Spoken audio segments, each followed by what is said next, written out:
Ivana Alawi, ibinunyag na naging sugar mommy siya noon sa isang nakadate niyang lalaki. Proud na ibinandera ng sexy actress at vlogger na si Ivana Alawi na naging sugar mommy din siya noon sa ilang lalaki na nakadate niya. Say ng kapamilya star, talagang sobrang naging mapagbigay siya sa mga guys to the point na siya ang gumagastos lahat kapag nagde-date sila.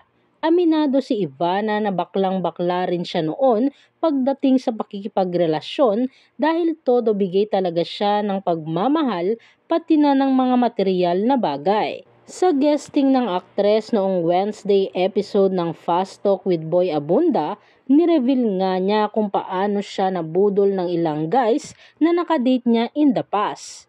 Tito Boy, ito po hindi ko nilalahat ang artista. Alam ko maraming mabait dyan at alam kong maraming iba. Pero opo, proud sugar mama ako. Baklang bakla to, chika ni Ivana. Pero hindi ko pa naging jowa. Yun nga yun yung masama. Pero okay naman ako kasi mapagbigay talaga ako. Mapagregalo ako. Anya pa. Naloko nga raw ang dalaga nang magparinig sa kanya ng mga branded na gamit ang isang artistang nakadate niya pero ayaw na niyang i-reveal ang identity. Nanghihingi ng watch, tapos mga regalo. Parang, ang ganda ng watch na ito no? Titingin-tingin ka pa sa akin. Ano akala mo, bibilhan kita? Tapos yung mga, sayo ba ito galing? Yung branded na paper bag? Sabi ko, hindi.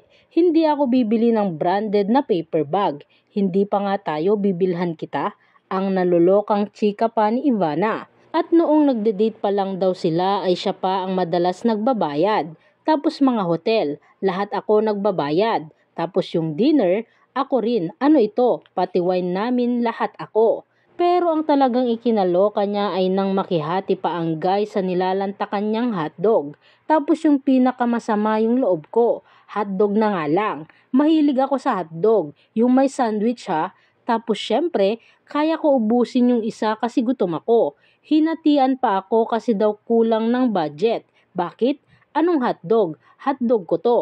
Masama po talaga loob ko roon. Yung hotdog ko po, hinatian pa. Ang say pa ng dalaga. Tungkol naman sa mga non-showbiz na nakadate niya noon, yung dati naman yung ex na parang landian and all. More on mga pagkain, gas, ganyan, pera, pang allowance. O di mo kaya allowance, hindi naman siya ganun kagwapo. Akala ko kasi mapuputulan siya ng kuryente. Akala ko may mangyayari sa kanya pag di ko nabigyan ng allowance. Anya pa, hindi naman monthly minsan-minsan lang, mga every 3 months. O babe, ubos yung pera ko. O ito, pambubuking ni Ivana sa sarili. Hanggang sa narealize ko maganda naman ako, hindi naman ako tsaka. At saka narealize ko bagets naman ako, hindi naman ako matanda. Parang bakit mo ko pineperahan? Pero dapat hindi mo rin peperahan ang mga matatanda.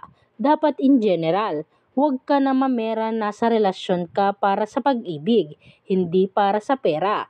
Ang pagbabahagi pa ni Ivana.